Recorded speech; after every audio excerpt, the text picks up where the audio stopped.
अस्सलामुअलैकुम अज़ीज़ तलबा व तलबात।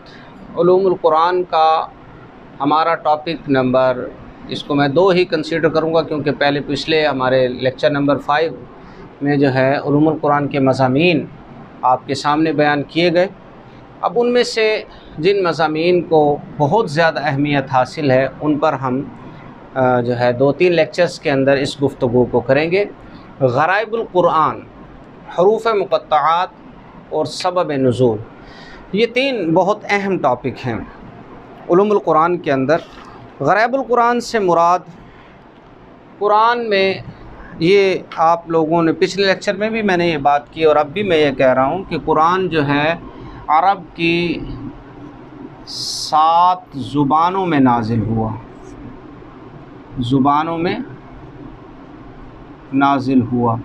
अब ज़ाहिर बात है कि हर ज़ुबान जो थी, हर लैंग्वेज जो थी, वो सेम अल्फाज या एक ही लफ्ज़ नहीं रखती थी। फिर अरब एक बहुत बड़ी लैंग्वेज है, बहुत ही वुसअत है इसके अंदर, मानी के एतबार से भी, अल्फाज के एतबार से भी बड़ी फसाहत और बलागत इसमें मौजूद है।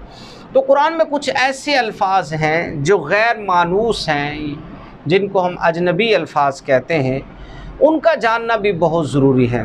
नबी अलैहिस्सलातु वस्सलाम ने इस हवाले से फ़रमाया, जो बहकी ने इमाम अबू हुरैरा रज़ी अल्लाह ताला अन्हु के से रिवायत के, कि नबी अलैहिस्सलातु वस्सलाम ने फ़रमाया, कुरान मजीद के कलिमात बवक्त तलावत वाज़े किया करो और इसके गराइब की तलाश करो।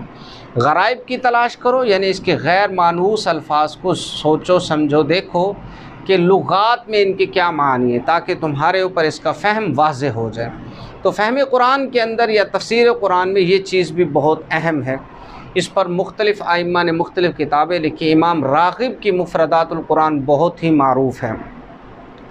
इसमें मज़ीद मैं वजाहत करता चलूँ कि गरीबुल कुरान से तफसीर के अंदर क्या मुराद है, थोड़ा सा और भी। या तो ये है कि इसमें मतरूक, ऐसे अल्फाज जो मतरूक हो चुके हों या कम इस्तेमाल होते हों, या ये कि कुरान ने उन अल्फाज को अपने माना में मखसूस कर दिया हो, जैसे लफ्ज़ रसूल है। नज़ूल कुरान से भी पहले अरबों के यहाँ बड़ा मारूफ़ था, लेकिन नबी अलैहिस्सलातु वस्सलाम के साथ लफ्ज़ रसूल को मखसूस किया गया। तो गराइब के अंदर इसकी भी हमने तलाश। इसी तरह दूसरी चीज़ ये है कि कुरान की सूरह मरियम के अंदर या उख्ता हारूना, ये आयत के अंदर ये इस्तेमाल हुआ। अब सवाल ये है कि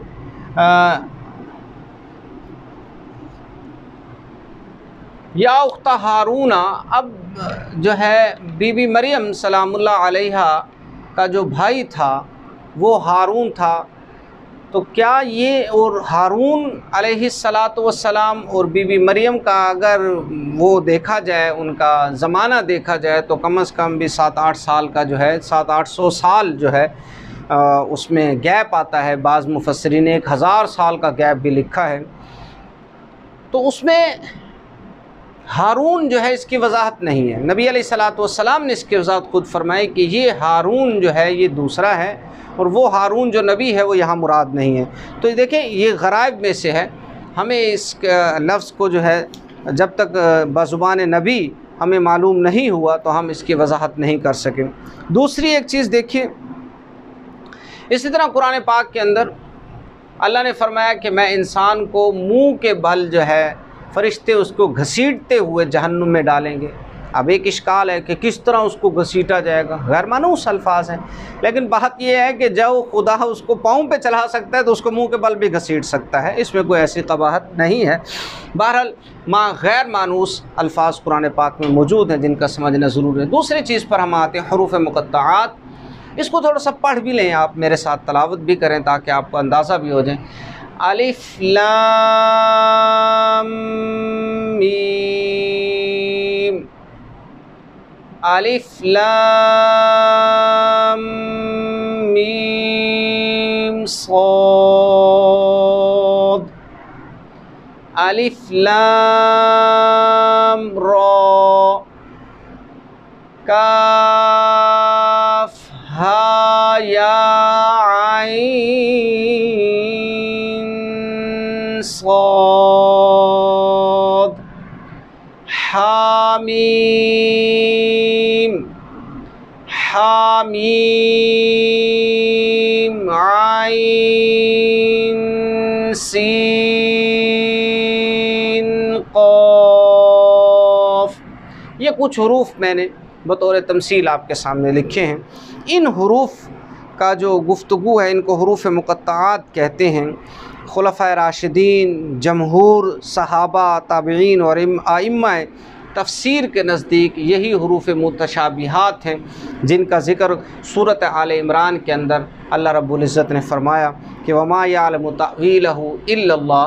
और शेख जो हैं शाह वली मुहद्दिस देहलवी रहमहुल्लाह ने इसी चीज़ के ऊपर ज़ोर दिया है कि इनका इल्म सिर्फ़ अल्लाह ही को है। मुस्तशरिकीन ने इसमें थोड़ी सी वजाहत की है, वो भी आपको बताता चलूँ। ये मुस्तशरिकीन भी कमाल की चीज़ें हैं। वो कहते हैं कि ये हरूफ जो हैं उन सहाबा के नामों के पहले हर्फ हैं जिन्होंने कुरान की किताबत की। मसलन अलिफ से अबू बकर, इसी तरह जनाब आइन से उमर और इसी तरह जनाब हा से अबू हुरैरा। हालांकि उन बेवकूफ़ों को ये पता नहीं है कि इमाम अबू हुरैरा रज़ी अल्लाह ताला अन्हु ने मदीना में इस्लाम कबूल किया, जबकि ये हरूफ जो है काफ, हा या आइन साद जो अभी आपके सामने पड़ा है ये सूरह मरियम की इब्तदा में, और सूरह मरियम मक्की सूरत है यानी। और इसी तरह ये हामीम आइन सीन काफ सूरह शूरा है और सूरह शूरा मक्की सूरत है। माना इससे कहने का मकसद ये है कि इन हरूफ में अल्लाह रब्बुल इज़्ज़त ने जो है जो गुफ्तगू की है इसका जो इल्म है वो अल्लाह और उसके रसूल ही के पास है। हम इसमें ज़्यादा गुफ्तगू नहीं करते। मुस्तशरिकीन ने अपनी तरफ से जो है गुफ्तगू की है। बहरहाल हमारा ये कहना ज़रूरी है कि सही ये है कि हरूफ मुक़त्तआत को अल्लाह ही बेहतर जानता है। जो हमारे सामने मुहकम आयात कसीर तादाद में मौजूद हों तो मुतशाबिहात बयान करके इख्तलाफात जन्म देना मुनासिब नहीं। तीसरी चीज़ हमारा जो टॉपिक है वह है शान नज़ूल या सबब नज़ूल। इससे मुराद क्या है? इससे मुराद ये है कि कुरान हकीम की किसी आयत या सूरत के नाजिल होने की वजह या महल, क्यों सूरत हुई नाजिल, इसकी वजह क्या है, महल किस जगह पर नाजिल हुई, उसका मौका क्या है, इसको समझना भी इंतहाई ज़रूरी है। यानी वाक़यात, वो वाक़यात जो आयात कुरानिया के नाजिल होने का सबब है। फ़हम कुरान या फ़न तफसीर की दूसरी दुश्वारी असबाब नुज़ूल की मारिफत, यानी सही तरीके से ये मालूम करना कि कौन सी आयत कब और किस मौके पर नाजिल हुई, ये ज़रूरी है। इस दुश्वारी की वजह ये भी है कि असबाब नुज़ूल के बयान के लिए जो इस्तिलाह इस्तेमाल की गई है उसमें मुतक़द्दिमीन और मुताख़िरीन का इख्तलाफ भी है। लेकिन हम उसकी तरफ नहीं जाते, हम अपने टॉपिक को सिंपल करते हैं। जैसा कि आप देखें सूरतुल मुजादला है, ये सूरतुल मुजादला 28वां पारा नंबर 28, ये पहली सूरत है।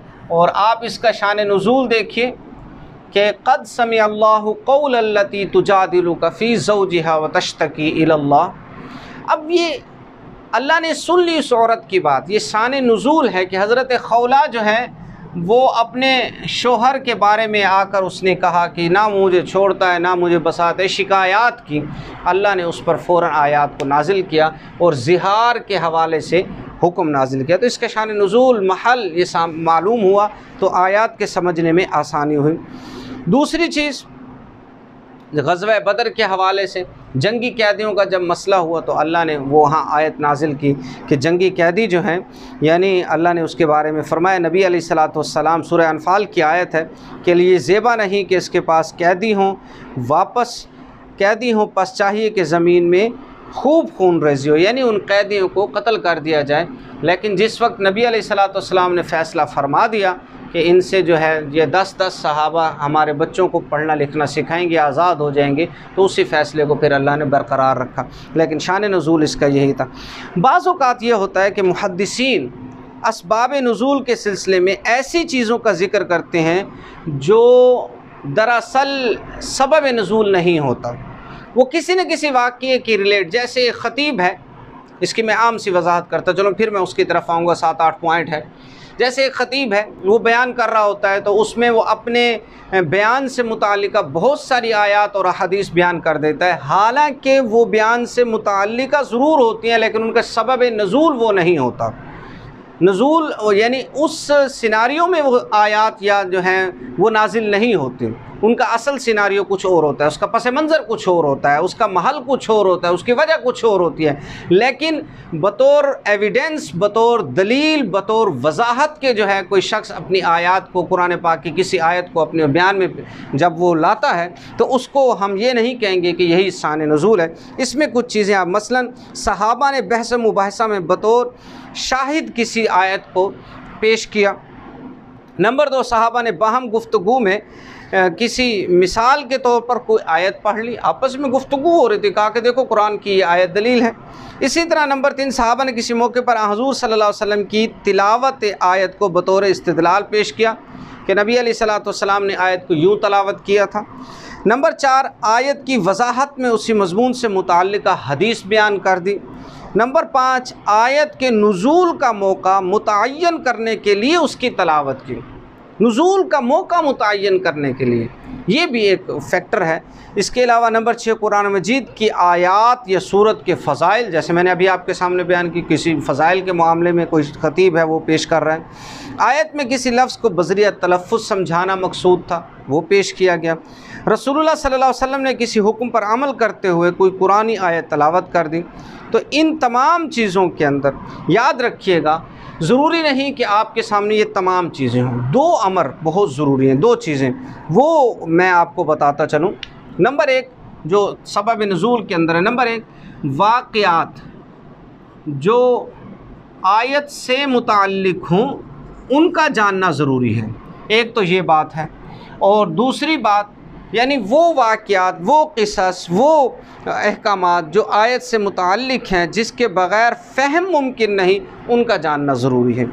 दूसरी बात यह है कि वो आयात जिनमें बाज़ क़ुयूद पाई जाती हैं, यानी वो आयात जिनमें कुछ क़ुयूदात पाए जाते हैं, कुछ शराइत पाई जाती हैं, वो भी आपको मालूम होना चाहिए कि ये क़ैद किस किस्म की है, आयत के अंदर ये कैद क्यों लगाई गई है, इसका जानना भी बहुत ज़रूरी है। इन क़ुयूद की वजूहात का इल्म होना भी ज़रूरी है।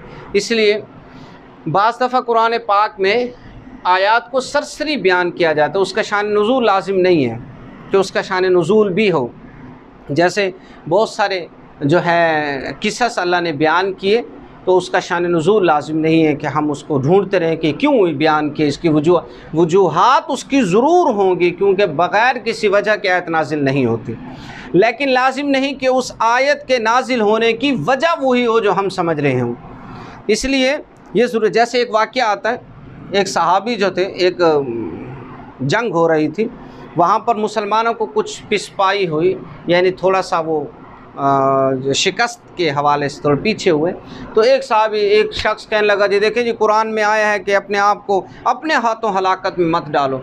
तो वहीं साहब रसूल भी खड़े थे, उन्होंने कहा कमबख्त बात सुन, ये आयत जो है जिहाद के ना करने की सूरत में नाजिल हुई है, ये हमारे सामने नाजिल हुई थी, हम जानते हैं कि ये आयत कहाँ और क्यों नाजिल हुई है। अल्लाह ने इस आयत में ये फरमाया कि तुम जिहाद नहीं करोगे तो अपने आप को अपने हाथों तुम हलाकत में डालने वाले बन जाओगे। ये इस जगह के लिए नाजिल नहीं हुई कि हम मैदान जिहाद के अंदर जो है पीठ फेर कर भाग जाएं। यानी अपने तौर पर किसी महानी के अंदर किसी चीज़ को ले लेना कि बस जी ये देखें हम हार रहे हैं तो फिर कुरान ने यूँ कह दिया, यूँ कह दिया, ये गलत है।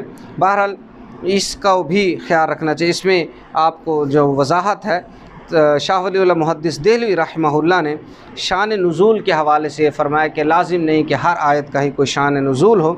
शाह साहब फरमाते हैं तमाम मुफस्सिरीन ने हर एक आयत को ख़्वाह वो मुबाहिसे की हो या अहकाम की किसी न किसी किस्से के साथ मरबूत कर दिया है, मगर हकीकत यह है कि नुज़ूल कुरान से मकसूद नफ्स इंसानी की इस्लाह, बातिल अक़ायद और फासिद आमाल की तरदीद है।